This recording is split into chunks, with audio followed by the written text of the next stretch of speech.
Hello শিক্ষার্থী বন্ধুরা, আসসালামু আলাইকুম। আশা করি তোমরা ভালো আছো। তো আজকে আমরা যে বিষয়টা নিয়ে কথা বলতে এসেছি সেটা হলো হায়ার ম্যাথ চ্যাপ্টার 1.2 ফাংশন সম্পর্কে। তো ফাংশনের ভিতরে যত ধরনের সমস্যা থাকে সব সমাধান দেওয়ার আমরা চেষ্টা করব। আসলে এই চ্যাপ্টার নিয়ে অনেক কনফিউশন তৈরি হয়ে আছে, এই জন্য আমরা এই চ্যাপ্টারটি নিয়ে এসেছি। তো দেখো, এখানে আমরা যে টপিকগুলো দিয়ে রেখেছি, একটা ফাংশন, ডোমেন, রেঞ্জ, সার্বিক ফাংশন এবং বিপরীত ফাংশন। তো সবগুলোই কিন্তু গুরুত্বপূর্ণ এবং সবগুলোই ভালো মতো শিখে রাখা লাগবে। তো দেখো, এইখান থেকে আমরা ফাংশন সম্পর্কে কথা বলার আগে আমরা চলক সম্পর্কে কথা বলে আসি। দেখো, চলকের সংজ্ঞাটা যদি আমরা দিই, তাই হলো চলক। দেখো, চলকের যে সংজ্ঞাটা আমরা দিই, যে চলক সমান যদি কোনো প্রতীক কোনো একটি সেটের সবগুলো উপাদান নির্দেশ করে, তাহলে সেটা হবে চলক। দেখো, এটা কিরকম হতে পারে, যদি দেখো আমরা এ সমান এখানে লিখি, যে এ সমান যদি আমরা লিখি 3 4 5 6, দেখো এটা একটা সেট। তোমরা বলতে পারো এটা একটা সেট এবং এটা একটা তালিকা পদ্ধতি। যদি আমরা একে সেট গঠন পদ্ধতিতে লিখি, দেখো এখান থেকে কিন্তু আমরা এভাবে লিখতে পারি x belongs to R এবং 3 less than equal x less than equal 6। কোনো সমস্যা নেই। এখানে যে কথাটা বলছে এটা একটা অবশ্যই একটা স্বাভাবিক সংখ্যা, সরি এখানে x এলিমেন্ট n। দেখো এটা একটা স্বাভাবিক সংখ্যার সেট, লিখলাম স্বাভাবিক সংখ্যার সেট এবং x এর মান কি, x এর মানগুলো 3 থেকে বড় অথবা সমান। দেখো 3 তো আছে, তাহলে 3 থেকে বড় অথবা সমান এবং 6 এর ছোট অথবা সমান। অর্থাৎ এই x দিয়ে কি প্রকাশ করতেছে, এই সেটের অবস্থানটা কি 3 থেকে 6 এর মাঝে ঘোরাফেরা করছে। অর্থাৎ এই x কি শুধু 3 এবং 6 কে প্রকাশ করছে? অবশ্যই না। এই x কিন্তু পুরো সেটের সবগুলো উপাদানকে নির্দেশ করতেছে। সুতরাং এই x কে আমরা কি বলতে পারি? চলক বলতে পারি। এগুলো আমাদের চলকের ব্যাখ্যা। এখন চলক, যদি আমরা ফাংশন সম্পর্কে কথা বলি, তার আগে অন্বয় সম্পর্কে আমাদের একটু ধারণা রাখা লাগবে। অন্বয়টা কি? দেখো, অন্বয় হওয়ার জন্য দুইটা শর্ত লাগবে। অন্যয় হলো দুইটা সেটের মধ্যে কোনো নির্দিষ্ট শর্তের অধীনে থাকবে। দেখো এইখানে যে দুইটা কথা বলা হয়েছে, যে কোন কার্টেসীয় গুণ সেট। দেখো আমি এখানে a সমান যদি আমরা দিয়ে দিই 1 এবং 2, আমি আর দিলাম না। এখন এই সেটের আরো একটা সেট, অর্থাৎ a ক্রস a, এটার কার্টেসীয় গুণজ কত হবে? এটা a ক্রস a। সুতরাং a ক্রস a সমান কত? 1 2 ক্রস 1 2, এদের কার্টেসীয় গুণজ কত? 1 1 2 1 1 2 এবং 2 2। দেখো এটা কার্টেসীয় গুণজ এটা। অর্থাৎ এইখানে কিন্তু এখনো কিন্তু অন্যায় হয় নাই, এখনো অন্যায় হয় নাই। কেন হয় নাই? এরা শুধু কার্টেসীয় গুণজ হয়েছে। তো আমার অন্যায় শর্ত কি? কার্টেসীয় গুণজ সেট থেকে আসতে হবে, অর্থাৎ এই সেট থেকেই আসবে, তবে একটা নির্দিষ্ট শর্তের অধীনে। তাহলে সেই শর্তটা যদি আমরা জুড়ে দিই x গ্রেটার দ্যান y, অর্থাৎ x এর মান y থেকে বড় হবে, তাহলে দেখো এই সেটে, এই রিলেশনের ভিতরে কোন কোন মানগুলো আছে, কোন ক্রোমোজোমগুলো আছে যে x এর মান y থেকে বড়। দেখো তো, এই একটাই শুধু আছে। এটা তো সমান হবে না, এটা অসমান হবে না, এইটাও সমান হবে না। তাহলে দেখো এইখানে আমাদের কোন মানটা নিতে হবে? 2 1। তো এটাই হলো আমাদের রিলেশন বা সম্পর্কটা। তাহলে টোটাল এই সংজ্ঞা অনুসারে আমরা কি বুঝলাম? যে কোনো কার্টেসীয় গুণ সেট থেকে, এই সেট থেকে দেখো এসেছে এবং কোনো নির্দিষ্ট শর্তের অধীনে সে থাকবে। দেখো এই শর্তের অধীনে সে আছে। আর যদি আমরা আরো শর্ত দিয়ে দিতে পারতাম যে x + 1 y = x + 1, সেক্ষেত্রে হয়তো তখন মান কিন্তু অন্য একটা আসতো। তো এই হলো আমাদের অন্যায় সম্পর্কে কথা। একটা নির্দিষ্ট সেটের অধীনে থাকতে হবে এবং কোনো কার্টেসীয় গুণ সেট থেকে আসতে হবে। তো এই হলো অন্যায়।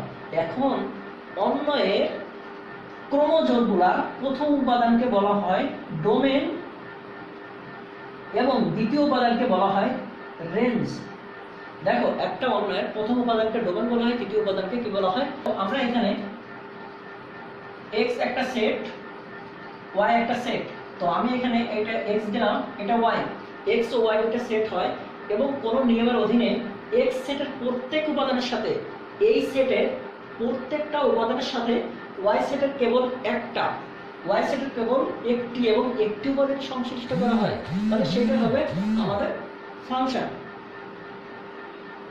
তো দেখো এইখানে যদি আমরা একটি উপাদান কিনি S1 S2 S3 S4, এটা M1 M2 M3 এবং M4, দেখো আমি এইভাবে নিলাম। অর্থাৎ এইটাকে যদি আমি ফাংশন আকারে নির্দেশ করি, দেখো এইটা সমান এটা, এইটা সমান এটা এবং এটা সমান এটা, তো টোটালি আমাদের কি দাঁড়ালো? এখান থেকে দেখো এক্স সেটের প্রত্যেক উপাদানের সাথে ওয়াই কিন্তু একটি উপাদানে সংশ্লিষ্ট আছে, সুতরাং এটাকে আমরা ফাংশন বলতে পারি। এখন ফাংশন কি শুধু এইভাবেই হবে? আরো কোনোভাবে হতে পারে না? হতে পারে। এবং ফাংশনের জন্য যে দুইটা শর্ত আছে সেই দুইটা শর্ত তোমরা মনে রাখবা, সেটা হলো এক, বাম দিকে কেউ ফ্রি থাকবে না। নাম্বার 2, এক্স এর একটি মানের জন্য ওয়াই একাধিক হবে না। তাহলে দেখো এই ফাংশনটাকে, এটাকে যদি আমরা এইভাবে লিখি, এটা আমি মুছে দিলাম, এটা কি ফাংশন হবে? দেখো এটা কি ফাংশন হবে? হ্যাঁ, এটা ফাংশন হবে। এটাকে আমরা যদি ছেলে বলি, এটাকে যদি আমরা মা বলি, দেখো এই মা 1 মা 2 মা 3 এবং প্রথম মায়ের একটা সন্তান, দ্বিতীয় মায়ের একটা সন্তান, 3 নম্বর মায়ের দুইটা সন্তান, 4 নম্বর মা কিন্তু কোনো সন্তানই নাই, তাহলে এটা কিন্তু একটা ফাংশন হতে পারে। কেন?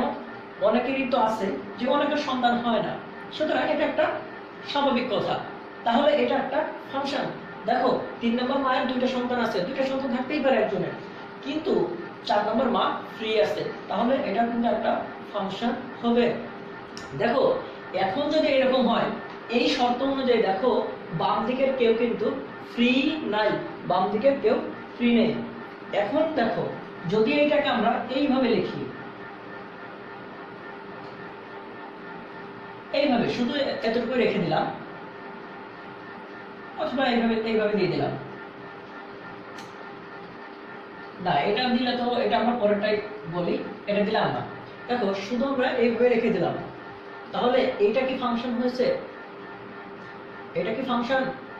অবশ্যই কিন্তু ফাংশন না, কেননা বাম দিকের কেউ ফ্রি আছে। এখন বলবো যে কি ব্যাপার, বাম দিকে ফ্রি থাকলে ফাংশন হবে না কেন? দেখো এইটাকে আমরা বলছি মা, এটা ছেলে। তুমি দেখো এখান থেকে আমাদের 3 নাম্বার মা, এদের পর্যন্ত সন্তান আছে, 4 নাম্বারের সন্তান নাই, মেনে নিলাম, এই কথাটা কিন্তু সত্য। কিন্তু এই যে 4 নাম্বার সন্তান, এর থেকে এসেছে, এর কোনো মা নেই। তাহলে দেখো মা ছাড়া কি সন্তান আসবে? তাহলে অবশ্যই না। তাহলে এর কাছে যদি আমরা জিজ্ঞাসা করি তুমি কোথা থেকে আসছো, আমি আকাশ থেকে এসেছি, কখনো সম্ভব? অবশ্যই হতে হলে আমাদের একটা নির্দিষ্ট শর্ত থাকতে হবে, সেই শর্ত সে অবলম্বন করে নাই। এ কি বলছে? বাম দিকে ফ্রি আছে, অর্থাৎ ইনি বলছে আমি মা ছাড়া সন্তান। তাহলে মা ছাড়া কখনো সন্তান যেমন হয় না, কখনো এটা ফাংশন হতে পারে না। এখন যদি আমরা এটাকে যদি আরেকটু এইভাবে লিখি, দেখো এটাকে দিয়ে দিলাম নাম্বার 3, হ্যাঁ এটা ফাংশন হবে। কিন্তু এইটাকে যদি আমরা এইভাবে লিখি, দেখো 4 নম্বরে আমরা ফাঁকাই রাখলাম, 4 নম্বর ফাঁকা রাখলাম না, তো এটাকে আমরা এইভাবে দিয়ে দিলাম। দেখো এটা কি ফাংশন হবে? এটা ফাংশন হবে না। কেন হবে না ফাংশন? দেখো 1 নম্বর মায়ের একটা সন্তান, 2 নম্বরের কয়টা সন্তান? একটা এবং দুইটা। 3 নম্বরের সন্তান, দেখো 3 নম্বর মায়ের সন্তান এবং 4 নম্বর মায়ের সন্তান, এরা দুইজন কি কাজ করলো? 3 নাম্বার এবং 4 নাম্বার মিলে একটা সন্তানকে জন্ম দিয়েছে, সেটা হলো S3 নাম্বার 3। এখন S3 এই সন্তানকে আমরা যদি জিজ্ঞাসা করি তুমি কার সন্তান, তখনও বলতেছে যে আমি 3-এর সন্তান, 4-এর সন্তান। কখনো সম্ভব? একটা সন্তান কখনো দুইটা মায়ের থেকে আসতে পারে না, তাহলে এটা কোনো ফাংশন হবে না। এটা আমাদের বেসিক ব্যাখ্যা। কিন্তু নিয়মে দেখো তুমি যে x এর একটি মানের জন্য y একাধিক হবে না, তাহলে x এর একটি মান কত? S3, তো y তো কখনো একাধিক হবে না। শর্ত এটা কি করছে? 2 নম্বর শর্তকে সে ভেঙে দিয়েছে, তো সুতরাং এটা কিন্তু ফাংশন না। তাহলে এইগুলো আমাদের ফাংশনের শর্ত। বাম দিকে কেউ ফ্রি থাকবে না, এবং এক্স এর একাধিক মানের জন্য এক্স এর একটি মানের জন্য ওয়াই কখনো একাধিক হবে না, যদি হয় সেটা ফাংশন হবে না। তো টোটালি ফাংশনের ব্যাখ্যা আমাদের এটাই। এখন দেখো শর্ত দুটা কি, নাম্বার 1 এক্স এর কোন কোন মানের জন্য ওয়াই সংজ্ঞায়িত। নাম্বার 2 এক্স এর কোন কোন মানের জন্য ওয়াই সংজ্ঞায়িত নয়। এই হলো আমাদের দুইটা শর্ত, যে আমরা দেখবো প্রথমে এক্স এর কোন কোন মানের জন্য ওয়াই সংজ্ঞায়িত এবং এক্স এর কোন কোন মানের জন্য ওয়াই সংজ্ঞায়িত নয়।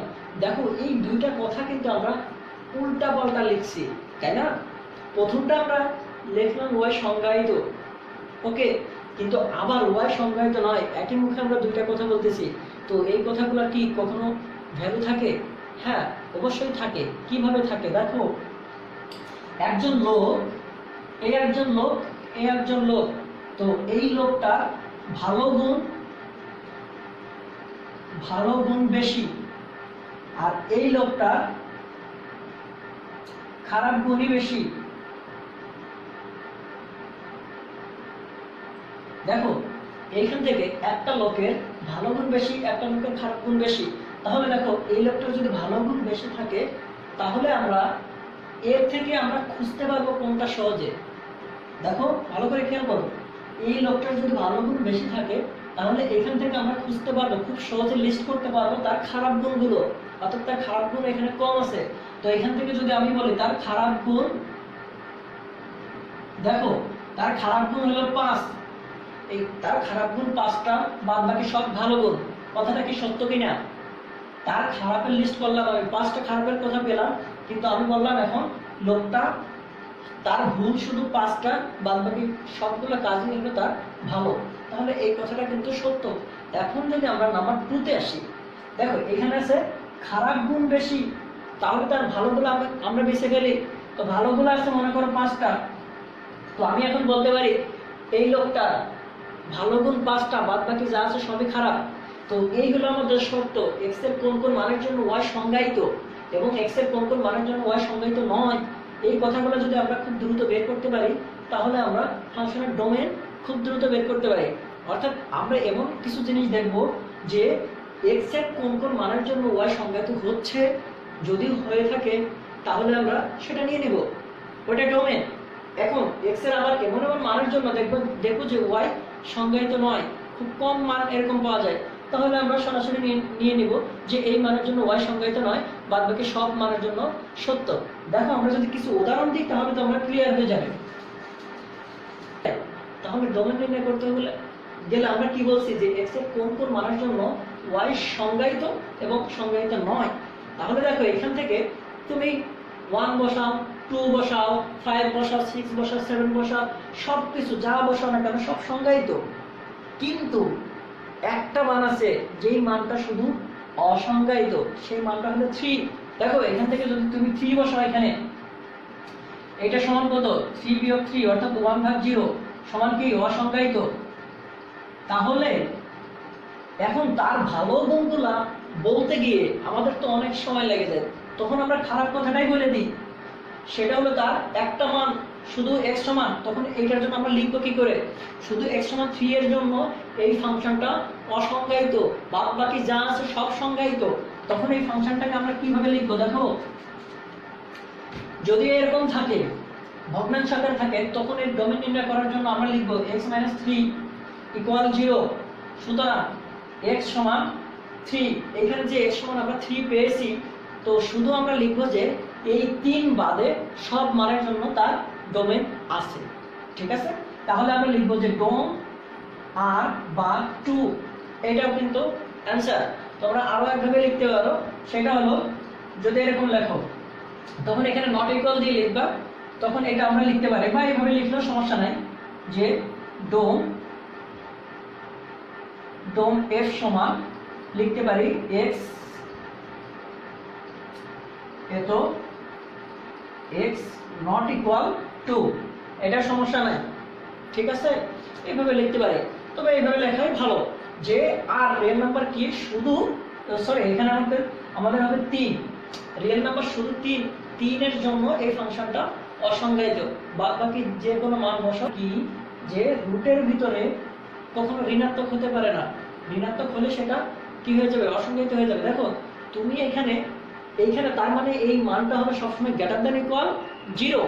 দেখো রুটের ভিতরে কোনো কিছু থাকলে আমরা সরাসরি এরকম লিখে দেব greater than equal 0, x greater than equal 5, অর্থাৎ x এর মান সবসময় কি হবে 5 এর সমান হতে পারে। দেখো এখানে 5 এর সমান হতে পারে অথবা 5 থেকে বড় হবে। যদি x এর মান কখনো 0 থেকে ছোট হয়, যদি কখনো 0 থেকে ছোট হয় তাহলে দেখবা এর ইনফিনিট মান আসছে, সুতরাং এটা হবে না। তাহলে এই মানের জন্য এর ডোমেন আমরা লিখতে পারি কি, ডোম f সমান আমরা লিখতে পারি x belongs to r, x greater than equal 5। এই মানটা এইভাবে আমরা কিন্তু ডোমেন নির্ণয় করতে পারি। এখন তোমাদের যে কাজটা করবে সেটা হলো আমাদের আরো কিছু ফাংশন থাকে, যেমন একটা খুবই গুরুত্বপূর্ণ একটা ফাংশন আছে, সেটা হলো y সমান √16 মাইনাস x স্কয়ার। এখন তোমরা কি করবে, এখন তোমরা কি করবে, এইটা ডবল কিভাবে নির্ণয় করবো আমরা, বিশাল কোশ্চেন, খুব সমস্যা তৈরি করে দিয়েছে। দেখো আসলে বাস্তবে কোনো সমস্যাই না, তখন এইটাকে আমরা যে কাজটা করব এটাকে আমরা বাইরে নিয়ে আসতে পারি, আবার ভিতরেও কাজ করতে পারি। তো যে কাজটা হয় দেখো এইখান থেকে যদি আমরা এইভাবে লিখি, আচ্ছা ভিতর থেকে আমরা যদি মাইনাস কমন নিই, দেখো এখান থেকে যদি আমরা মাইনাস কমন নিই তাহলে পাচ্ছি কত, x স্কয়ার মাইনাস এত, অর্থাৎ এইভাবে লিখতে পারি, সুতরাং minus x plus 4 x minus 4 এটা। এখন দেখো একটা প্রশ্ন চলে আসছে, এখন এই মানটা রুটের ভিতরে যা আছে সব ইকুয়াল আমাদের কি হয়, minus x plus 4 x minus 4, এটা তো আমাদের সূত্র ছিল তাই না। এখন উভয় পক্ষে যদি আমরা মাইনাস দ্বারা গুণ করে দিই, উভয় পক্ষে মাইনাস দ্বারা গুণ করে দিলে কত হয়, x plus 4 x minus 4 less than equal 0, চিহ্ন চেঞ্জ হয়ে যায়। এইটার অর্থটা কি বুঝাইলো, দেখো এইখান থেকে বলছে যে এই দুইটার গুণফল হবে কত, 0 এর সমান অথবা ছোট, অর্থাৎ 0 হতে পারে কিন্তু তার থেকে ছোট হতে পারে। এই দুইটার গুণফল অর্থাৎ ঋণাত্মক হবে। দেখো ঋণাত্মক হওয়ার শর্ত আমাদের কি, প্লাসে মাইনাসে মাইনাস প্লাস, এটা মাইনাস এটাও minus, plus plus plus minus মাইনাসে প্লাস, এই চারটা আমরা এখানে লিখে রাখলাম।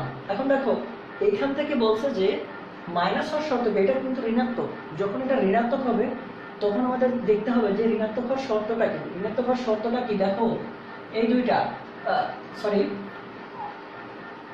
দুইটা অর্থাৎ দুইটার মানের ভিতরে অবশ্যই একটা প্লাস অথবা একটা মাইনাস থাকবে।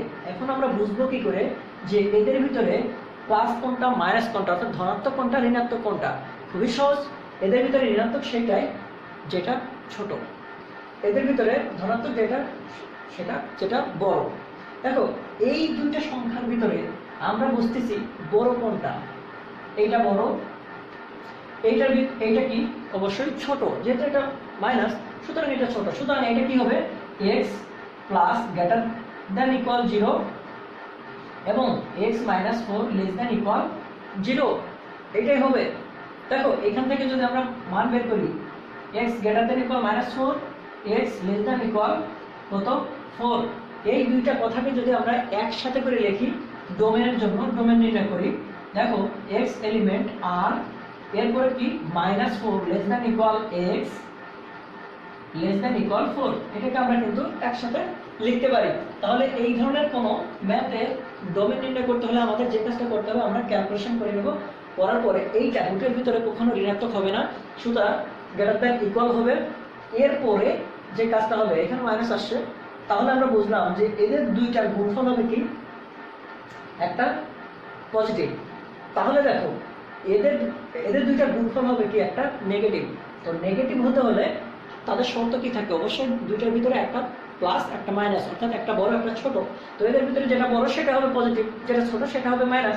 তো এক্স প্লাস ফোর এটা বড়, এই জন্য আমরা পজিটিভ গ্রেটার দ্যান ইকুয়াল লিখেছি, আর এটা যেহেতু ছোট তার জন্য আমরা লিখে রেখেছি লেস দ্যান ইকুয়াল। দেখো এরপরে ক্যালকুলেশন করলে একসাথে ডোম সমান এটা প্রথমে দেখে কি মনে হইতেছে একটা মিডল টার্ম করে ফেলি, তাহলে সেটা কিভাবে করতে পারি। দেখো রুটের ভিতরে আছে, তো আমরা এটা দেখে মনে হইতেছে মিডল টার্ম করে ফেলি, তাহলে তো আমরা রুটের ভিতরে এখানে মিডল টার্ম করে ফেলো। মিডল টার্ম করলে আমরা পাচ্ছি কত x minus four x minus three, এই দুটো জিনিস পাবো। এখন আমরা তো জানি যে রুটের ভিতরে সবসময় কি হয় গ্রেটার দ্যান ইকুয়াল, তাহলে আমরা এখানে গ্রেটার দ্যান ইকুয়াল 0 নিয়ে নিলাম। এখন প্রশ্ন দেখো গ্রেটার দ্যান ইকুয়াল 0 অর্থাৎ প্লাস, প্লাস হওয়ার শর্ত কি আমাদের দুইটাই প্লাস হতে হবে, না হয় দুইটাই মাইনাস হতে হবে।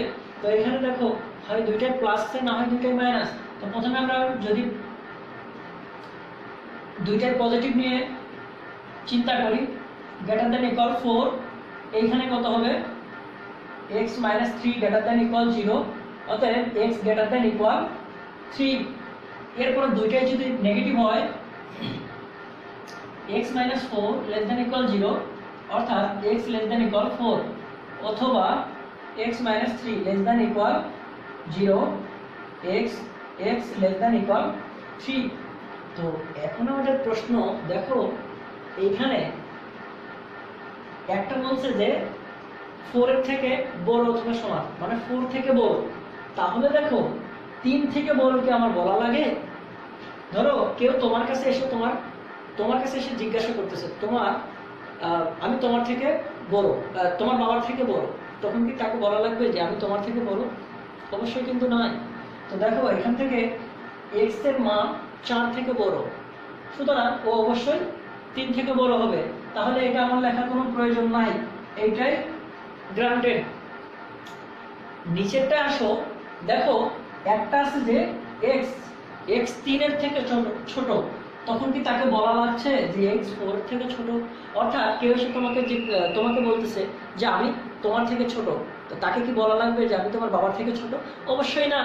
তাহলে দেখো এখান থেকে x 3 এর থেকে ছোট, এখানে আমরা ছোট মানটাই নিব।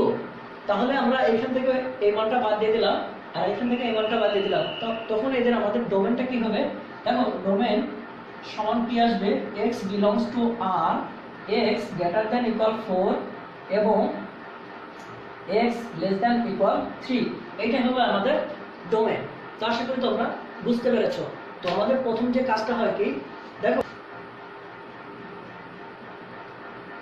দেখো এইটার যদি আমরা ডোমেন নির্ণয় করতে যাই, দেখো এর একটা কিন্তু কনস্ট্যান্ট মান আছে, সেটা হলো 2.718281 ডট ডট ডট, মানে এরপরে আরো আছে। তো দেখো এইখানে 2 এর উপরে একটা কি আছে আমাদের x।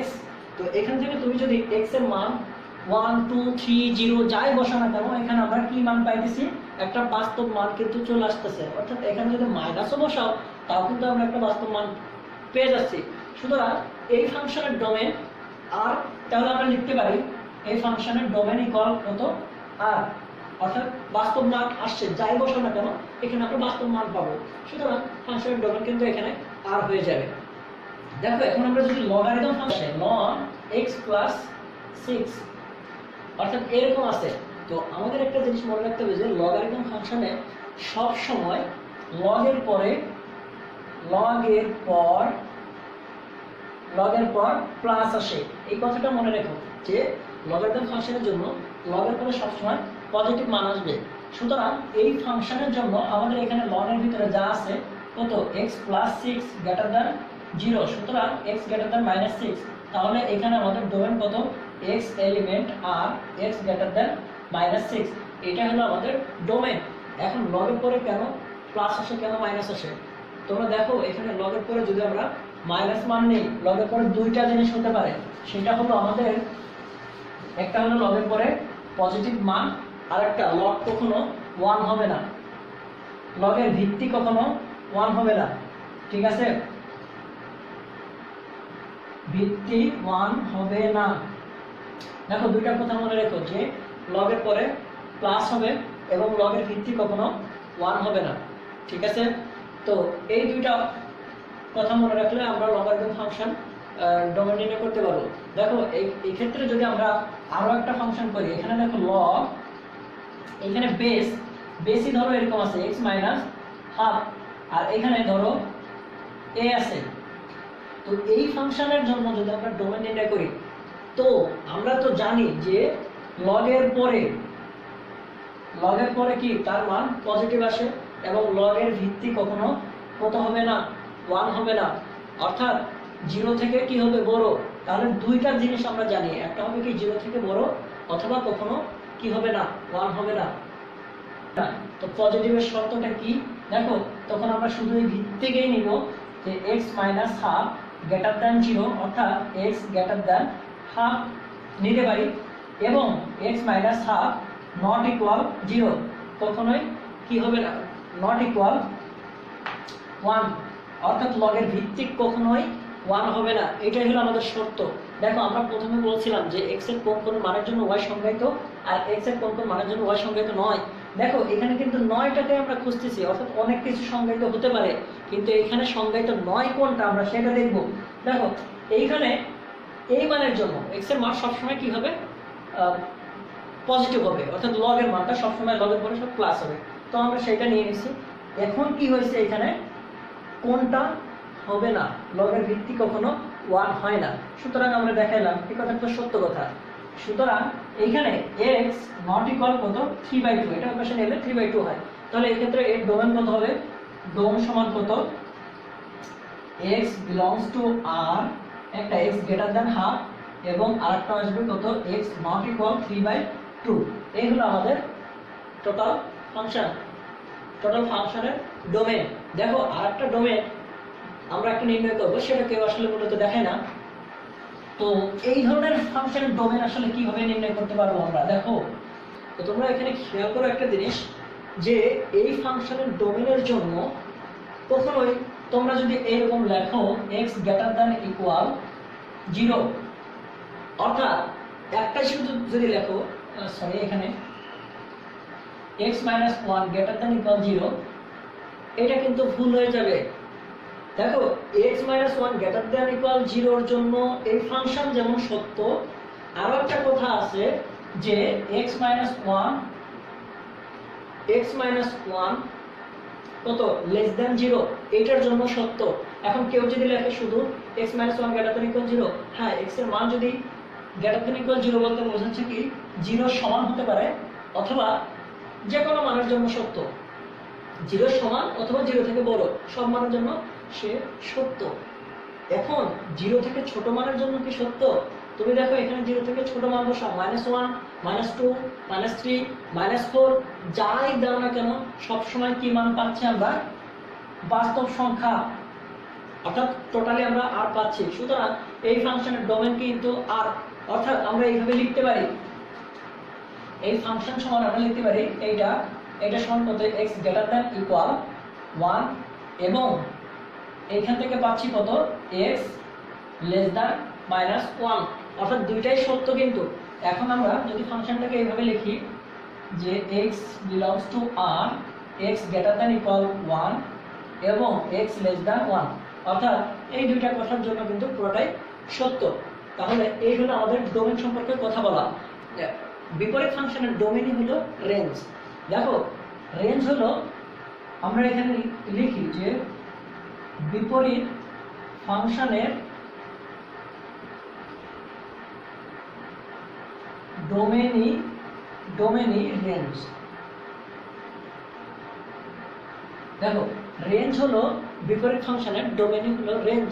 দেখো কিরকম হতে পারে, এখন আমরা একটা বিপরীত ফাংশন যদি নির্ণয় করি, দেখো এখানে y সমান x মাইনাস 1 x প্লাস 1 এরকম দিয়ে দিলাম। এখন এই ফাংশনের আমরা নির্ণয় করব কি বিপরীত ফাংশন, এটা y সমান fx, অর্থাৎ fx ছিল এখানে, ঠিক আছে fx ছিল। তো এই ফাংশনের যদি রেঞ্জ নির্ণয় করতে হয়, প্রথমে আমাদের যে কাজটা করতে হবে, আগে আমরা x এর মান নির্ণয় করে নিব। দেখো এই ক্ষেত্রে কিন্তু এর ডোমেন কত, -1। x এর মান -1 মানে যে কোনো মানের জন্য সত্য, অর্থাৎ এর ডোমেন আছে কত, -1। এখন এখান থেকে যদি রেঞ্জ নির্ণয় করি y সমান কত, x - 1 x + 1, যদি একে আমরা গুণ করে দিই, দেখো এটা আসে x - 1। এখান থেকে আমরা মান বের করব x এর মান xy - x, আর এদিকে আসছে কত, -y - 1। দেখো এখান থেকে যদি আমরা -x কমন নিই তাহলে পাচ্ছি 1 - y। এখান থেকে মাইনাস কমন নিলে পাচ্ছি কত, 1 + y। সুতরাং এখান থেকে x সমান আসছে আমাদের কত, 1 + y 1 - y।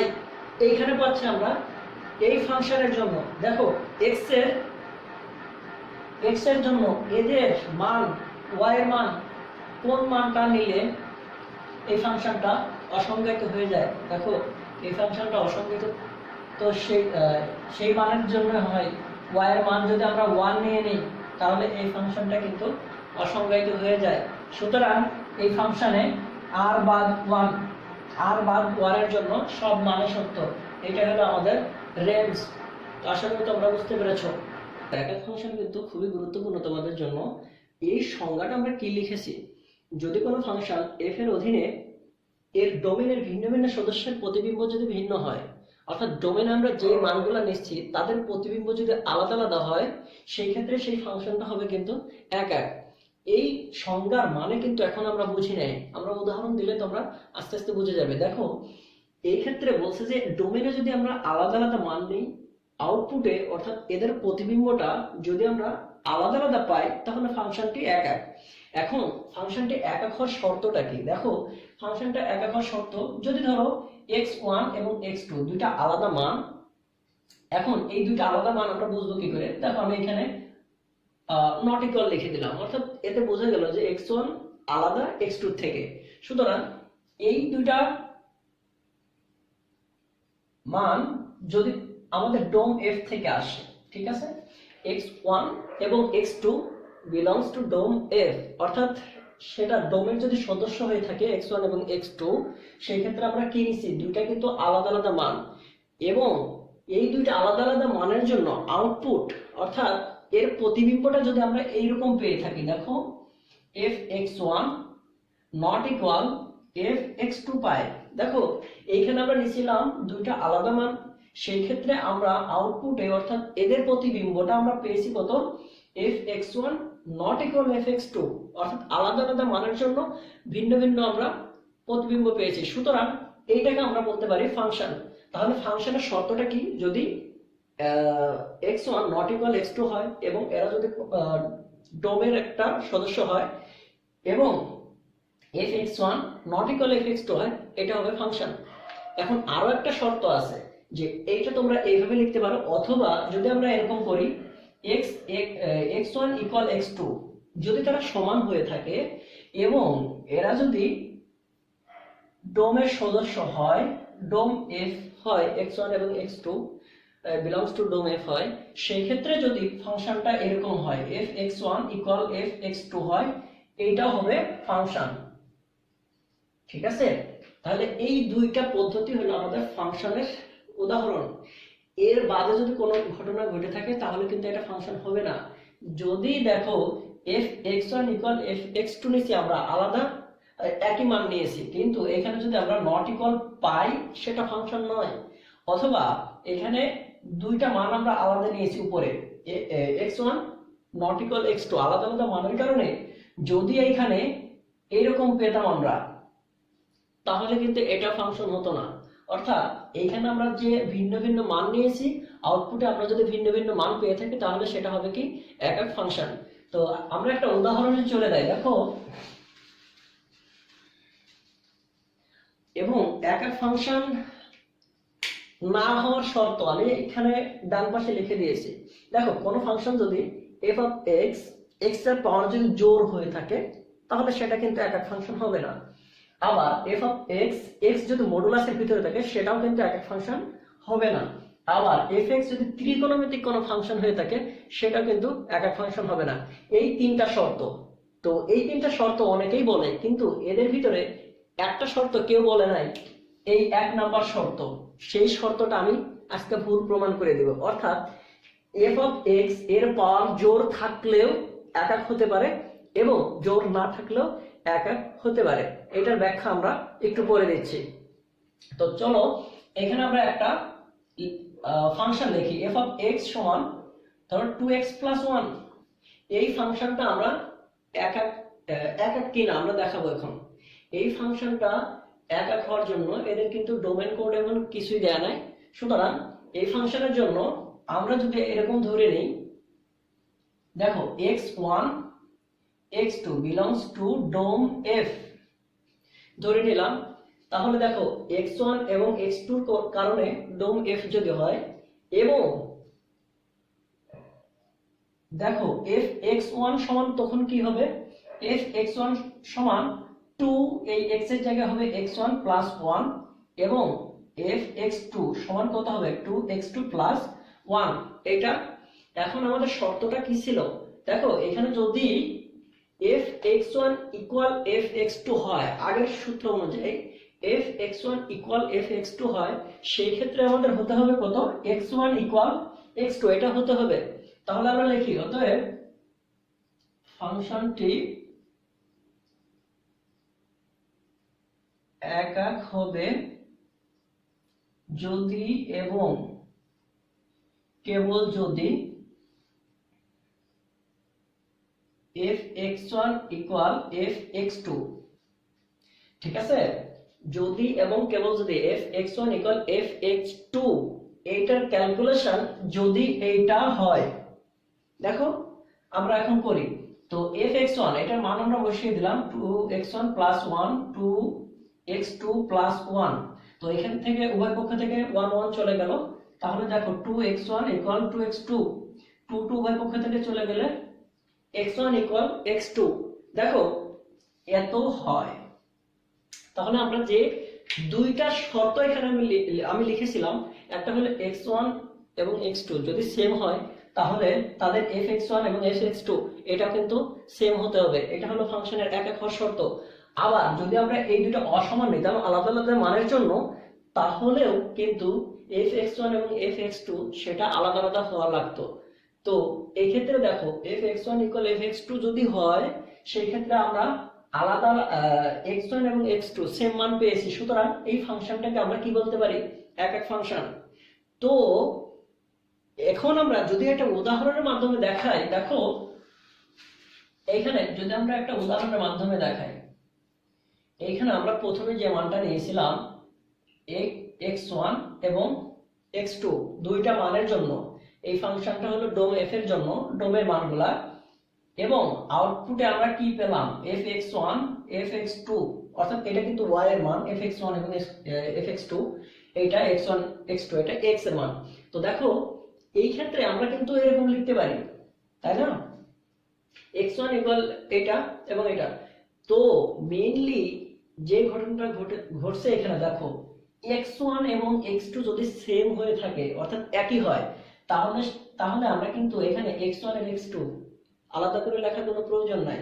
আমরা এটা মুছে দিলাম, অর্থাৎ x1 আর x2 যেহেতু সেম, তাহলে আমরা লিখলাম শুধু x1। ঠিক একইভাবে যদি আমাদের এখানে দেখো fx1 এবং fx2 এটাও কিন্তু সেম হয়েছে, সুতরাং এই fx2 লেখার আমার প্রয়োজন নাই। এখন এই ফাংশনটা দেখে কি মনে হচ্ছে, দেখো x1 = fx2, সুতরাং ফাংশনটা অবশ্যই একক ফাংশন। তো এখন আমরা দ্বিতীয় উদাহরণে চলে যাই।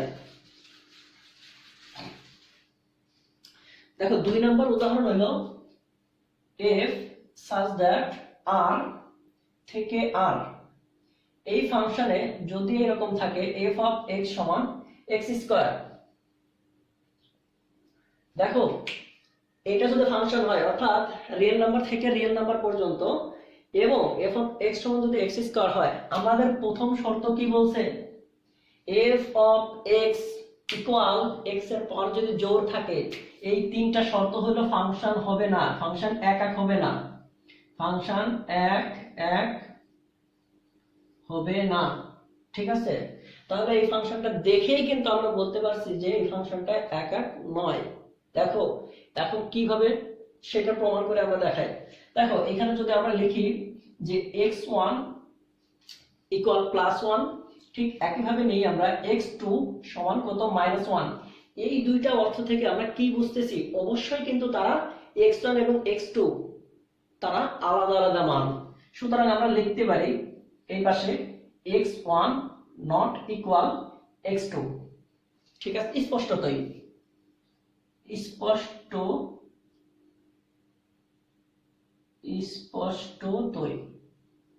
দেখো স্পষ্টতই বোঝা যাচ্ছে যে x1 এবং x2 তারা আলাদা আলাদা মান। এখন আমরা যে কাজটা করব, এই fx1 এবং fx2 এই মানটা এখানে বসাবো। আর তার আগে তোমরা এখানে লিখে নিও fx1 এবং fx2, এখানে তোমরা লিখে নিও যে x1 x2 belongs to dome f। এখন আমরা দেখি মান বসাই fx1। তো fx1 মানে কি, এখানে fx1 মানে কত, 1 বসাও। দেখো 1 এর স্কয়ার করলে কত হয়, 1। কিন্তু fx2 এখানে যদি আমরা -1 বসাই, দেখো -1 বসিয়েও আমরা কি পেয়েছি, 1। এই অর্থটা কি, আমরা এখানে নিয়েছি কত, fx1 x1 not equal x2, কিন্তু আমরা এখানে কি পেলাম, আমরা পেয়ে গেছি fx1 ইকুয়াল fx2। তাহলে এই ফাংশনটি কি একক ফাংশন হবে? কখনোই একক ফাংশন হবে না। আমাদের যে প্রথম সংজ্ঞাটা বলা হয়েছিল যে ডোমেনের ভিন্ন ভিন্ন মানের জন্য, দেখো এখানে আমরা ডোমেনের ভিন্ন ভিন্ন মান নিয়েছি, কিন্তু সেই ক্ষেত্রে তাদের যে প্রতিবিম্বটা, তাদের প্রতিবিম্ব কি হবে, আলাদা আলাদা হবে, অর্থাৎ ভিন্ন ভিন্ন হবে। কিন্তু এখানে fx1 এবং fx2 এটা কিন্তু সেম হয়েছে, সুতরাং এটা কিন্তু আমাদের ফাংশন, একক ফাংশন না। ঠিক আছে, এখন এটা যদি আমরা একটা উদাহরণের মাধ্যমে লিখি, দেখো এইখানে প্রথমে দেখো এখান থেকে আমরা যদি নিই, একটা ছিল আমাদের 1 আর একটা ছিল -1। এই ক্ষেত্রে আমরা পেয়েছি কি, আউটপুটে পেয়েছি সব সময় কি, একটা 1 পেয়েছি। দেখো এই হলো আমাদের ফাংশন। তো এই ফাংশনটা কি একক? অবশ্যই একক নয়। সুতরাং আমরা বুঝবো কি, যে সংজ্ঞা অনুসারে আমরা বুঝতে পারি যে ডোমেনে যদি আমরা আলাদা আলাদা মান নেই, অবশ্যই সেইখানে আমাদের আউটপুটে তাদের যে প্রতিবিম্বটা অবশ্যই আলাদা আলাদা হতে হবে। আর যদি না হয় তাহলে সেই ফাংশনটা একক ফাংশন হবে না। এখন দেখো আমরা এই শর্তটাকে ভুল প্রমাণ করব। এখন যে কথাটা কেউ বলে না, f of x এর পাওয়ার জোড় থাকলেই কি ফাংশন একক হবে? একক হবে না, বা একক হতে পারে না। দেখি হয় কিনা। শর্তের অর্থ f such that r plus, অর্থাৎ বাস্তব সংখ্যা, রিয়েল মান হবে কত, রিয়েল নাম্বার হবে প্লাস, এবং এইখানে রিয়েল নাম্বার আছে কত, প্লাস হতে হবে। সেই ক্ষেত্রে এই ফাংশনটা দেখি একক হয় কিনা। দেখো এখানে কিন্তু আমরা +1 +1 -1 এইটা কিন্তু নিতে পারবো না। সুতরাং এখানে আমরা যা নিব সব প্লাসের মান নিব। দেখো তো এখানে আমরা প্লাসের মান নিলে আউটপুটে আমরা কি ডাবল বা সেম মান কখনো পাই? দেখো এখানে যদি আমরা এরকম করি x1 x2 belongs to dome f, এবং x1 সমান যদি আমরা 1 নেই, x2 সমান যদি আমরা 2 নিয়ে থাকি, অবশ্যই কিন্তু তারা আলাদা আলাদা মান, তাই না? তাহলে স্পষ্টতই এরা কিন্তু আলাদা আলাদা মান। ঠিক আছে, এখন আমরা মান বসাই। দেখো fx1 সমান কত হবে, এখানে x1 এর মানটা আমরা যদি এখানে বসিয়ে দিই কত, 1 এর স্কয়ার করলে 1, fx2 এখানে কত, 2 এর স্কয়ার করলে কত, 2 আর 2 স্কয়ার করলে 4। সুতরাং এইখানে দেখো fx1 নট ইকুয়াল fx2 আসছে। অর্থাৎ আমরা ডোমেনের আলাদা আলাদা মানের কারণে তার প্রতিবিম্বটাও কিন্তু আমরা আলাদা আলাদা পেয়েছি। সুতরাং fx1 নট ইকুয়াল x2, এইটা সমান যদি fx1 নট ইকুয়াল fx2 হয়, সুতরাং ফাংশনটা কিন্তু এখন একক। এখন এটা যদি আমরা উদাহরণের মাধ্যমে দিই, দেখো এই ফাংশনে আমরা প্রথমে এখানে নিয়েছি কি, দেখো এখানে নিয়েছি আমরা কত, প্রথমে নিয়েছি 1, তারপরে নিয়েছি কত 2। এখন পরে আমরা আউটপুটে কি পেয়েছি, দেখো 1 এর জন্য আমরা পেয়েছি 1, 2 এর জন্য পেয়েছি কত 4। দেখো ফাংশনটা এক এক ফাংশন। সুতরাং ফাংশনটা যে কোনো ফাংশনের উপরে জোর থাকলেই যে ফাংশনটা এক এক নয় হবে এরকম কোনো কথা না। আসলে ফাংশনটা কিন্তু এই ফাংশনটা যদি হয় সেক্ষেত্রে আমাদের ফাংশনটা কি এক এক কি না সেটা আমরা বের করব। দেখো এখান থেকে কিন্তু আমরা ডোমেনের মান পেয়ে যাই। এই ফাংশনের ডোমেন কত, হাফ বাদে, অর্থাৎ হাফ বাদে যে কোনো বাস্তব মানের জন্য এই ফাংশনটা সত্য। সুতরাং এইখানে আমাদের এত কিছু খেয়াল করার কোনো মানে নাই। তাহলে দেখো হাফ বাদে আমরা যে কোনো মান কিন্তু এখানে নিতে পারবো। তো দেখো এইখান থেকে আমরা লিখতে পারি যে x1 x2 belongs to dome f এবং fx1 যদি আমরা নেই, দেখো fx1 সমান কত, আচ্ছা ডান সাইডে এটা ধরবে না, দেখো fx1 সমান কোনটা হবে 2x plus 3 by 2x minus 1। প্রত্যেকটা ফাংশন কিন্তু তোমরা এই পদ্ধতিতে করতে পারো এক এক ফাংশনের জন্য। এরপরে f of x2 এটা সমান কত হবে 2x2 plus 3 2x2 minus 1। এইটা তো আমরা কি বলেছিলাম, আমাদের শর্ত অনুসারে কি ছিল, যদি x1 এবং x2 আলাদা আলাদা হয়ে থাকে মানে সেই ক্ষেত্রে fx1 এবং fx2 আলাদা হবে। যদি তারা একই হয় তাহলে অবশ্যই x1 এবং x2 সেম হবে।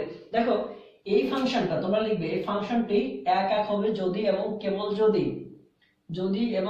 যদি fx1 ইকুয়াল fx2 এইটা ইকুয়াল যদি x1 ইকুয়াল x2 আসে, দেখি আসে কিনা। তাহলে এর মানটা আমরা এখানে বসিয়ে দিব 2x1 plus 3 2x1 minus 1 2x2 plus 3 2x2 minus 1। এখন আমরা যদি আর গুণ করে দিই দেখো কি হয়, তাহলে এটা আমরা এদিকে গুণ করি 4x1 x2 plus 6x2 এরপরে minus 2x1 minus 3 4x1 x2 minus 2x2 plus 6x1 minus 3 এই ফরম্যাটে আসলো। এখন উভয় পক্ষ থেকে আমরা এইটা বাদ দিয়ে দিতে পারি, দেখো কাটাকাটি করলে এটা চলে যাবে এবং -3 কে যদি আমরা ওই পাশে নিয়ে যাই তাহলে -3 এবং +3 কাটাকাটি হয়ে শেষ হয়ে যাবে। তাহলে আছে কি আমাদের এখানে, দেখো আমাদের এখানে আছে কত 6x2 এই দিক থেকে আমরা x2 কে এই পাশে নিয়ে চলে আসি শুধু 2x2 আর এই দিকে আছে কত 2x1, তাহলে ওই পাশে আছে কত 6x1 plus x1 অর্থাৎ 8x2 ইকুয়াল 8x1। এখন উভয় পক্ষ থেকে তোমরা যদি 8 দিয়ে ভাগ করে দাও তখন আমাদের কি হয়ে যাচ্ছে x1 ইকুয়াল x2। তো এই কথাটা আমরা কি বুঝলাম, দেখো এখানে কিন্তু fx1 এবং fx2 এর জন্য কি আসছে আমাদের x1 ইকুয়াল x2 আসছে। সুতরাং এই ফাংশনটা কি হবে আমাদের এক এক ফাংশন। তো এক এক ফাংশন আসলে এইভাবে নির্ণয় করা যায়। এখন ওই পাশের যে কথাগুলো আছে এই কথাগুলোর বাস্তবতা কতদূর আমরা একটু চেক করে দেখি। দেখো এইখানে fx ইকুয়াল মডুলাস x, ওকে। তো এখান থেকে যদি আমরা x1 সমান একটা নিই +1 x2 এটা সমান যদি আমরা -1 নিই তাহলে এখানে সূত্র অনুসারে অবশ্যই কিন্তু x1 নট ইকুয়াল x2, তারা কিন্তু আলাদা আলাদা। সুতরাং এই আলাদা মানের জন্য যদি আমরা মান বসাই এখানে fx1 যদি আমরা 1 বসিয়ে দিই, দেখো 1 বসালে মডুলাস কি করে প্লাস করে ছেড়ে দেয়। এরপরে আমরা যদি এখানে fx2 নিই, fx2 মান কত -1।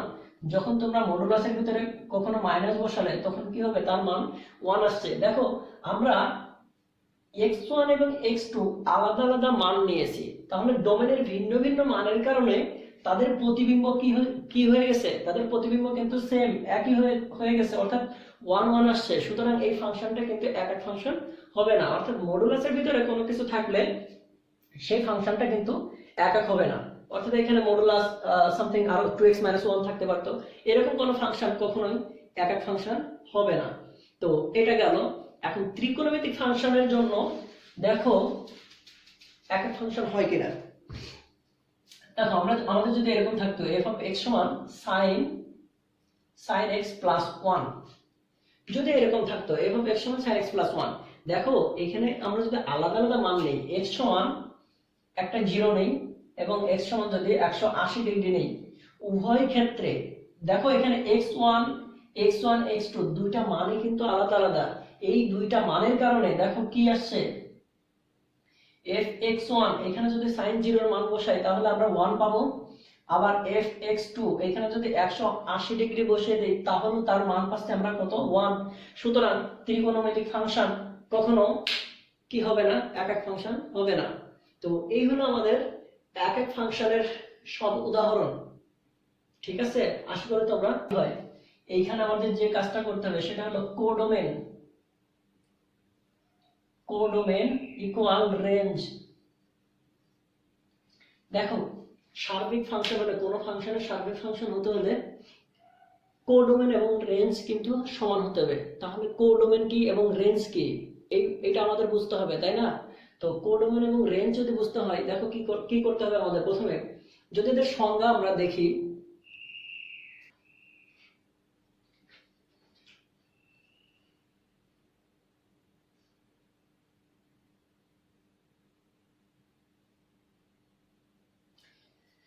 দেখো এখন আমাদের কোডোমেন এবং ডোমেন সম্পর্কে আগে একটু জেনে নিই। কোডোমেন কি আর ডোমেনটা কি। দেখো x সেট হতে y সেটে একটা সেট আছে, যদি x সেট থেকে y সেটে f একটা ফাংশন হয়ে থাকে তবে তাকে আমরা প্রকাশ করি কি, এইভাবে। দেখো f such that x থেকে y, তাহলে আমরা কি বুঝলাম, দুইটা সেট যদি হয়ে থাকে, ওই সেটে f যদি একটা ফাংশন হয় তাহলে ওই ফাংশনকে আমরা প্রকাশ করি f such that x থেকে y। এখন এইখানে এই ফাংশনের x দিয়ে প্রকাশ করে, এইটি হলো ফাংশনের ডোমেন, এবং এরপরে x থেকে y যে ফাংশনটা থাকবে সেটা হলো ফাংশনের কি হবে, কোডোমেন হবে। তাহলে আমরা বুঝতে পারলাম বিষয়টা কি, যে যদি কোনো ফাংশনের x সেট হতে y সেটে f একটা ফাংশন হয় তবে তাকে এইভাবে আমরা প্রকাশ করি। সেটা প্রকাশ করি কি, x থেকে y তে যদি যায় তাকে আমরা এইভাবে প্রকাশ করি। এখন এই ফাংশনের এই x কে বলা হয় ডোমেন, এবং দ্বিতীয় যে মানটা থাকে সেটাকে বলা হয় আমাদের কোডোমেন। এখন এই ক্ষেত্রে এই কোডোমেন এবং রেঞ্জ যদি সমান হয়ে থাকে তাহলে ফাংশনটা সার্বিক হবে। এখন আমরা অনেক সময় ম্যাক্সিমাম টাইম ভুল করে থাকি, সেটা হলো আমরা মনে করি যে ফাংশনের ডোমেন ফাংশনের কোডোমেন যা রেঞ্জও তাই, কিন্তু আসলে কিন্তু তা নয়। কোডোমেন এবং রেঞ্জ একই জিনিস নয়। রেঞ্জ কি, রেঞ্জ হলো কোডোমেনের একটা উপসেট। রেঞ্জ কি তোমরা লিখে নিতে পারো, রেঞ্জ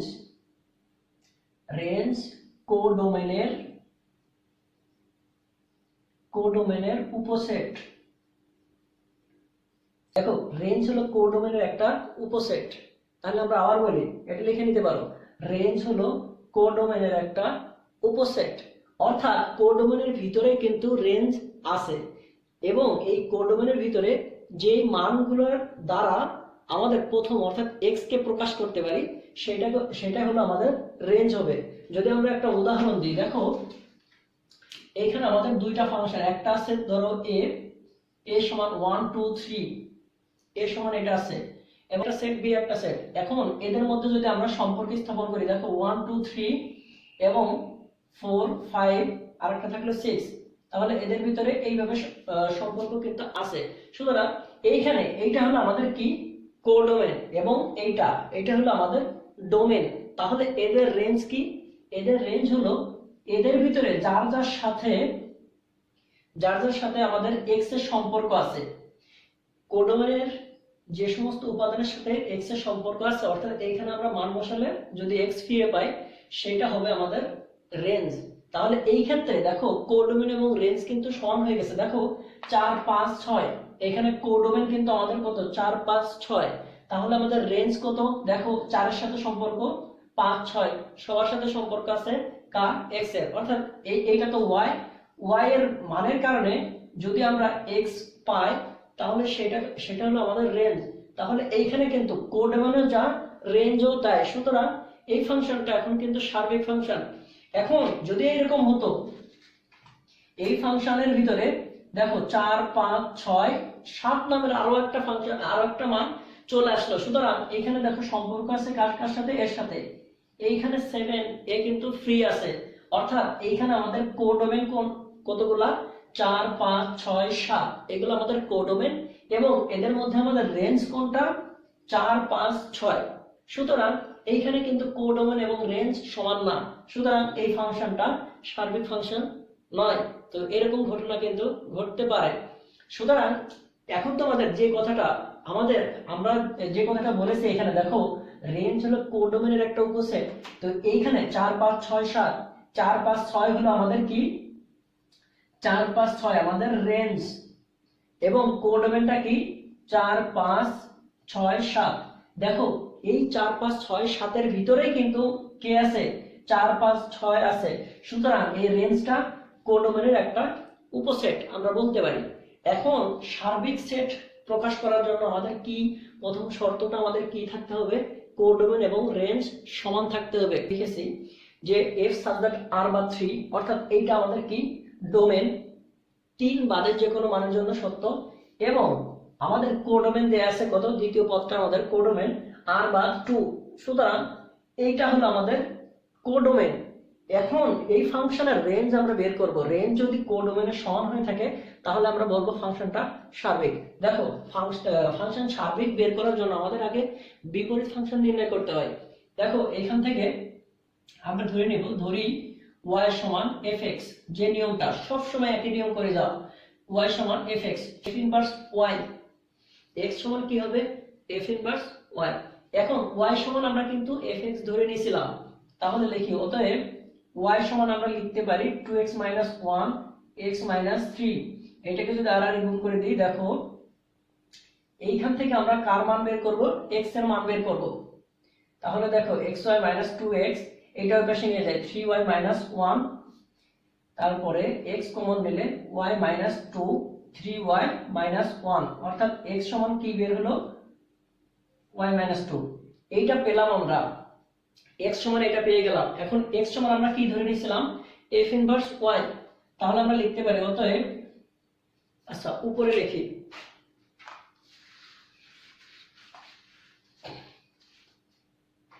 দেখো x সমান আমরা নিয়েছিলাম কত? x সমান বের হয়েছে আমাদের f ইনভার্স y। তাহলে f ইনভার্স y সমান কত? 3y 1 y 2। যদি আমরা চলক পরিবর্তন করে থাকি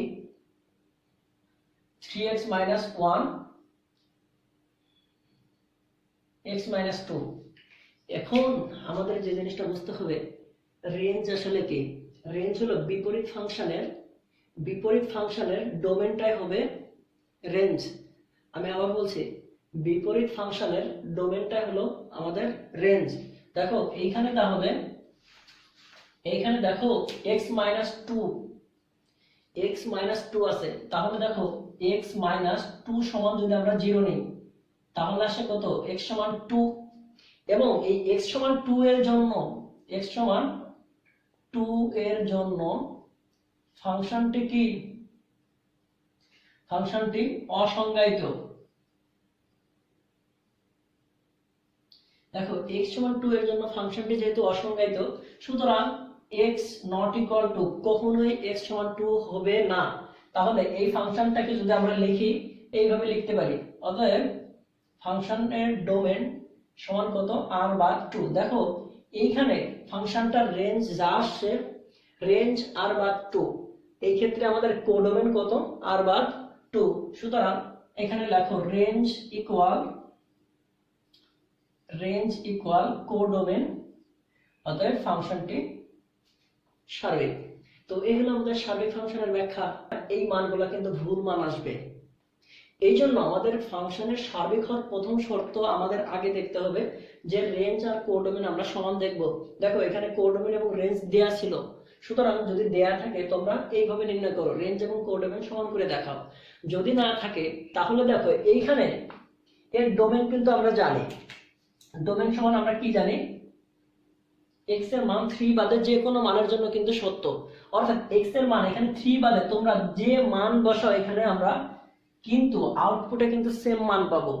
আর আউটপুটে যে মানটা পাবো এই মানের কারণে অর্থাৎ y এর মানের কারণে y এর সাথে যে সম্পর্কগুলো থাকবে অর্থাৎ যে মানগুলো আমরা দিচ্ছি 1 2 3 4 অর্থাৎ যে মানগুলো দিচ্ছি সেই মানের জন্য কিন্তু এদের দ্বিতীয় কোনো মান থাকবে না। অর্থাৎ এই ক্ষেত্রে আমাদের ডোমেন, এই ক্ষেত্রে আমাদের রেঞ্জও যা হবে কোডোমেনও তাই হবে। সুতরাং এই ধরনের ফাংশন সবসময় সার্বিক ফাংশন হয়ে থাকবে। তো এই ধরনের ফাংশন নির্ণয়ের জন্য তোমরা যে কাজটা করবে সেটা হলো, দেখো এই ক্ষেত্রে আমরা প্রথমে বিপরীত ফাংশনের মতো কার মান বের করে নিয়ে যাব, x এর মান বের করব, x এর মান বের করবে। x এর মান বের করে এখানে তুমি একটা ফাংশন পেয়ে যাবে, x এর একটা মান পাবে। এই x এর মানটা এইখানে বসিয়ে দেব। এইখানে বসিয়ে যদি আবার আমরা ফিরে পাই, x ফিরে পাই, তাহলে এই ফাংশনটা হবে কি ফাংশন, সার্বিক ফাংশন। আশা করি তোমরা বুঝতে পেরেছো। তো দেখো এটা হলো আমাদের টোটাল সার্বিক ফাংশনের আলোচনা। এখন আছে আমাদের বিপরীত ফাংশন। বিপরীত ফাংশন হতে হলে আমাদের যে শর্ত অবলম্বন করতে হবে সেই শর্তটা হলো, দেখো ফাংশনটা অবশ্যই একক হতে হবে। ফাংশন, দেখো বিপরীত ফাংশন হতে হলে আমাদের, বিপরীত ফাংশন হতে হলে আমাদের যে শর্ত অবলম্বন করতে হবে, দেখো বিপরীত ফাংশন, বিপরীত ফাংশন হওয়ার জন্য আমাদের যে শর্ত অবলম্বন করতে হবে তা হলো ফাংশনটা অবশ্যই, ফাংশনটি কি হতে হবে, একক। ফাংশনটি একক হতে হবে, এক নম্বর শর্ত আমাদের। দুই নম্বর শর্ত, ফাংশনটি কি হবে, সার্বিক। এই দুইটা শর্ত যদি অবলম্বন করে তাহলে তার বিপরীত ফাংশন থাকে। তো অনেক সময় কিন্তু একটা প্রশ্ন দিয়ে থাকে যে দেখাও যে ফাংশনটি সার্বিক কিনা, তখন আমরা কিন্তু বুঝতে পারি না। অর্থাৎ কোনো ফাংশনের যদি, কোনো ফাংশন যদি একক হয়ে থাকে এবং ফাংশনটি যদি সার্বিক হয় তাহলে সেই ফাংশনের অবশ্যই বিপরীত ফাংশন থাকবে, আর তা না হলে থাকে না। এখন এইটার উদাহরণ যদি আমরা দিই, দেখো কিভাবে, s2 s3 তাই না, s1 s2 s3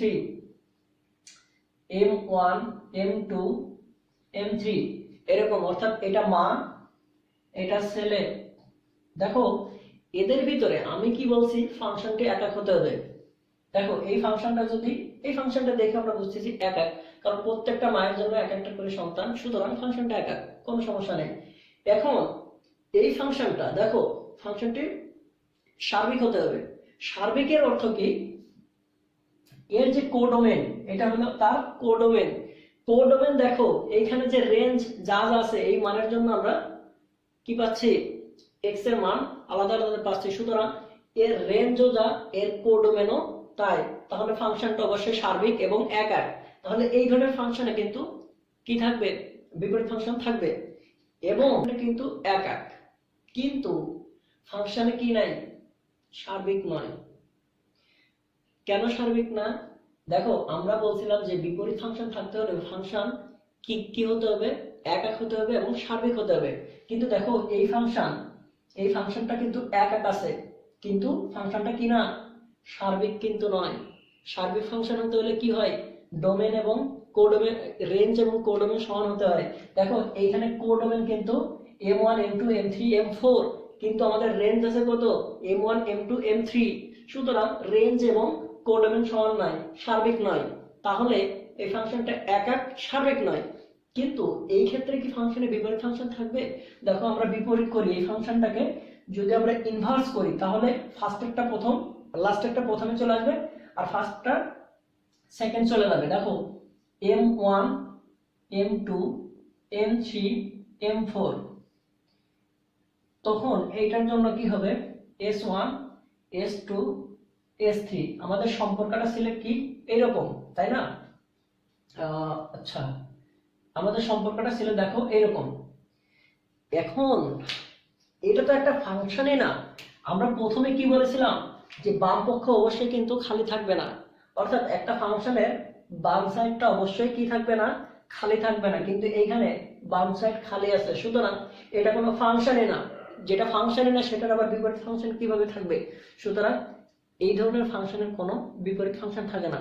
তাহলে আমরা ব্যাখ্যার মাধ্যমে কি বুঝলাম? কোনো ফাংশন যদি বিপরীত ফাংশন থাকতে হয় তাহলে ফাংশনটি অবশ্যই একক হতে হবে এবং ফাংশনটি কি হবে, সার্বিক হতে হবে। তো বিপরীত ফাংশন কিভাবে নির্ণয় করবে? দেখো, খুব সহজে এক লাইনের মাধ্যমে আমরা এটার বিপরীত ফাংশন নির্ণয় করতে পারি। প্রথমে আমাদের যে কাজটা করতে হবে, এইখানে অবশ্যই একটা মাইনাস মান থাকতে হবে। তাহলে মাইনাস আছে, এই থ্রিটা চলে যাবে কার কাছে? 2 এর কাছে, আর 2 চলে আসবে কার কাছে? এর কাছে, নিচে। দেখো 3x + 1 x - 2, তাহলে এইটা পাচ্ছি আমরা কি, এইটার বিপরীত ফাংশন। এক লাইনে কিন্তু আমরা করতে পারি এটার বিপরীত ফাংশন। এখন এইটা আসলে কি বাস্তবে হয়েছে কিনা আমরা যদি একটু পরীক্ষা করে নিই। দেখো, তো আমরা জানি কত, y = 2x + 1 x - 3, এটা যদি আর গুণ করে দিই, xy - 3y = কত, 2x + 1, এবং এইখান থেকে দেখো xy - 2x সমান, এটা এই পাশে নিয়ে গেলে 3y + 1, x কমন নিলে y - 2 3y + 1, অতএব x সমান কত, 3y + 1 y/2। দেখো এখানে যদি আমরা চলক পরিবর্তন করি তাহলে দেখো, চলক পরিবর্তন করলে কত হয়, 3x + 1 x - 2। তাহলে দেখো এইটার বিপরীত ফাংশন কিন্তু এক লাইন আমরা করতে পারছি, কিন্তু এখানে পুরোটা করা লাগে না। তবে তোমাদের পরীক্ষা আসলে তোমরা কিন্তু অবশ্যই পুরোটা করে দিবে। যদি এমসিকিউতে আসে তাহলে কিন্তু তোমাদের এখানে পুরোটা করার প্রয়োজন নাই। এখন যে কাজটা করব, দেখো এই ধরনের ফাংশনে কিন্তু আমরা এইভাবে করতে পারি। আরেকটা জিনিস দেখো, এখন যদি এইরকম থাকে তাহলে এর বিপরীত ফাংশন কিভাবে নির্ণয় করবে? এইটার জন্য আমরা বুঝে গেছি, কিন্তু এইরকম যদি থাকে, অর্থাৎ নিচে যদি প্লাস থাকে, আমাদের যে কাজটা করতে হবে, দেখো এই ক্ষেত্রে আমাদের অবশ্যই মাঝখানে একটা মাইনাস রাখতেই হবে, অর্থাৎ x মাইনাস রাখতে হবে। তো এখানে মাইনাস রাখতে হলে আমার এখানে কি কি লেখা লাগে, -3 লেখা লাগে। তাহলে এই -3 চলে যাবে কার কাছে? দেখো এই -3 চলে যাবে কার কাছে? এর কাছে। আচ্ছা, এই লাইনটা আমরা একটু লিখি। দেখো এই -3 চলে যাবে কার কাছে? x এর কাছে, এবং 2 চলে আসবে নিচে। তাহলে -3x + 1 এবং কত, x - 2। তো এইভাবে আমরা বিপরীত ফাংশন নির্ণয় করতে পারি। দেখো বিপরীত ফাংশন শুধু এইভাবেই না, আরো ভাবে নির্ণয় করা যায়। দেখো এখানে যদি আমাদের ফাংশনটা এরকম থাকতো, f(x) = 2x + 1 / 2। দেখো এখানে 2 না দিয়ে আমরা 3 দিই বোঝার সুবিধার্থে। দেখো বিপরীত ফাংশন মানে কি, এটা হলো আমাদের একটা ফাংশন, বিপরীত মানে তার উল্টা কাজ। তো তার উল্টা কাজকে আমরা প্রথমে এই লাইনটাকে আমরা একটু ভালোভাবে সাজাই নিই। দেখো প্রথমে 2 এর সাথে x এর কি আছে, 2 এর সাথে x এর গুণ আছে। এরপরে দেখো প্লাস আছে কত, 1, তারপরে কি আছে, ভাগ আছে কত, 3। তো আমাদের যে কাজটা করতে হবে, দেখো তার উল্টা যেহেতু কাজ, 2 এর সাথে যেহেতু x এর গুণ আছে, তাহলে আমাদের এইখানে x এর সাথে এখন 2 হয়ে যাবে ভাগ, আর যে ভাগ আছে সে হয়ে যাবে কি, গুণ। দেখো এখানে 3 চলে আসবে কার কাছে, গুণের কাছে, এবং এইখানে কি আছে, 2 ছিল গুণ আকারে, সে ভাগ হয়ে যাবে। এখানে আছে 1 কি, প্লাস, তাহলে সে কি হয়ে যাবে, মাইনাস হয়ে যাবে। ঠিক একই ভাবে তাহলে দেখো 3 যদি গুণ হয়ে যায় 3x, 1 কি আসছিল, প্লাস ছিল, প্লাস থাকলে কি হবে, মাইনাস, এবং 2 আছে এখানে, 2 ছিল গুণ আকারে, তাহলে 2 হয়ে যাবে ভাগ। তাহলে এইটার ইনভার্স ফাংশন কি, এইটার বিপরীত ফাংশন হলো 3x - 1/2। দেখো এটা আমরা একটু চেক করে দেখি যে y সমান, দেখো 2x + 1/3 ছিল, তাহলে দেখো 3y সমান কত, 2x + 1। আমরা মান বের করব কার মান, x এর মান। দেখো x এর মান বের করলে কত হয়, 3y - 1 = 2x, তাহলে x সমান কত, 3y - 1/2। দেখো এখানে চলক পরিবর্তন করে 3x - 1/2। ঠিক এইভাবে আমরা কিন্তু এক লাইনে বিপরীত ফাংশনগুলো বের করে ফেলতে পারি। তবে এগুলা কিন্তু সবসময় এমসিকিউ এর জন্য করবে। আর যখন আমাদের ব্রড প্রশ্নের জন্য আসবে তাহলে আমাদের প্রচলিত যে নিয়ম আছে ওই নিয়মে আমাদের করতে হবে। তো এই হলো আমাদের বিপরীত ফাংশন সম্পর্কে কথা বলা। তো আশা করি তোমরা বুঝতে পেরেছো। এখন আমরা আরেকটা উদাহরণ দিব। দেখো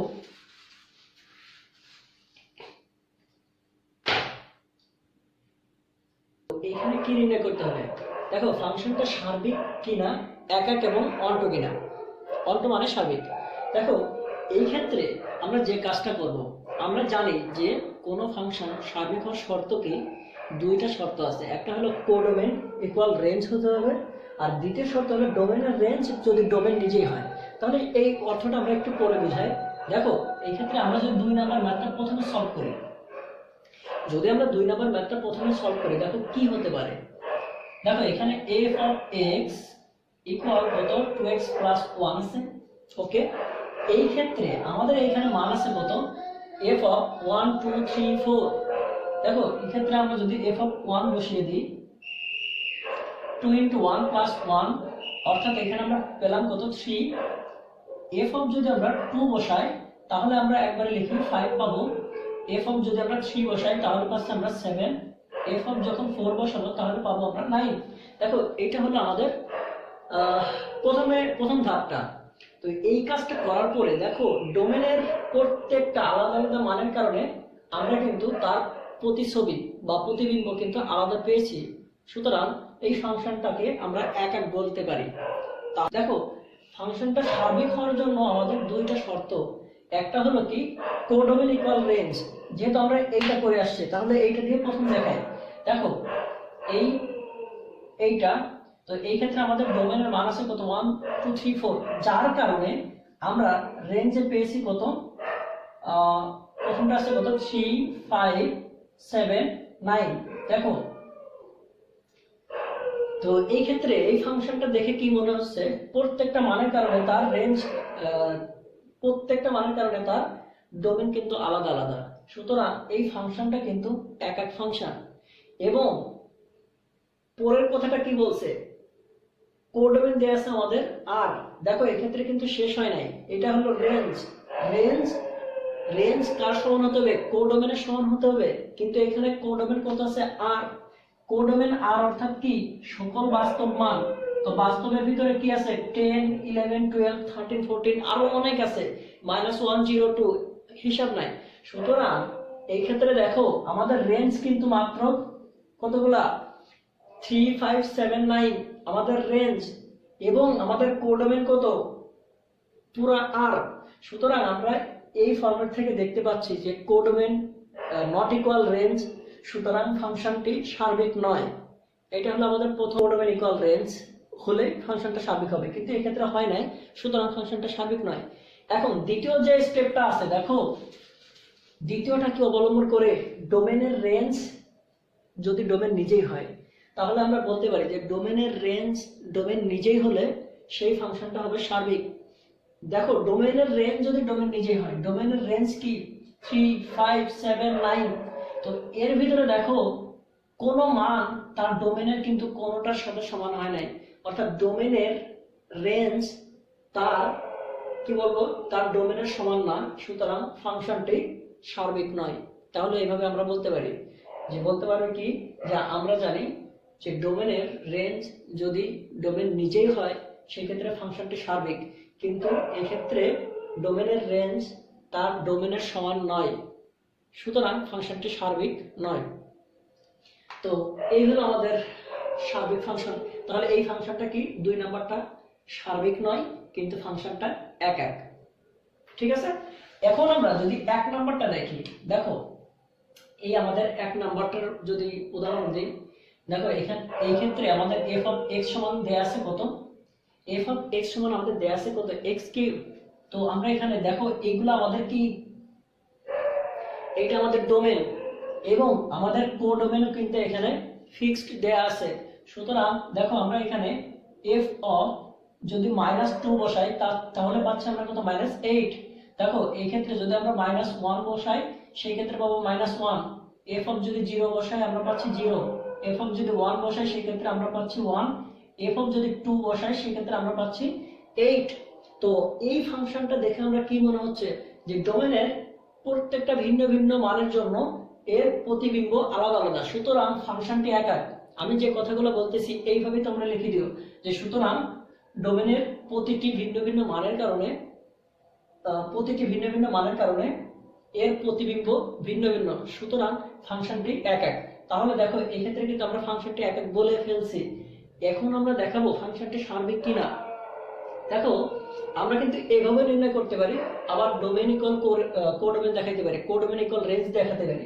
যদি দেখো আমরা চিত্রের মাধ্যমে নিই এটা, যার কারণে আমাদের ডোমেন ছিল কত 0 1 2 এবং আমাদের রেঞ্জ আসছে কত -8 -1 0 1 8।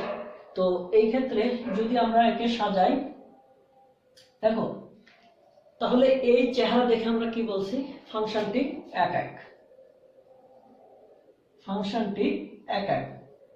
অর্থাৎ দেখো এইখানে রেঞ্জের প্রত্যেকটা মানের সাথে তার ডোমেন আলাদা আলাদা আছে, অর্থাৎ এক একটা মানের কারণে তার প্রতিবিম্ব আলাদা আলাদা, সুতরাং ফাংশনটি একক নিঃসন্দেহে আমরা বলতে পারি। এখন এই ফাংশনটি সার্বিক কিনা দেখো, এই ক্ষেত্রে আমাদের রেঞ্জ কি, রেঞ্জ ফিক্সড -8 -1 0 1 8 রেঞ্জ।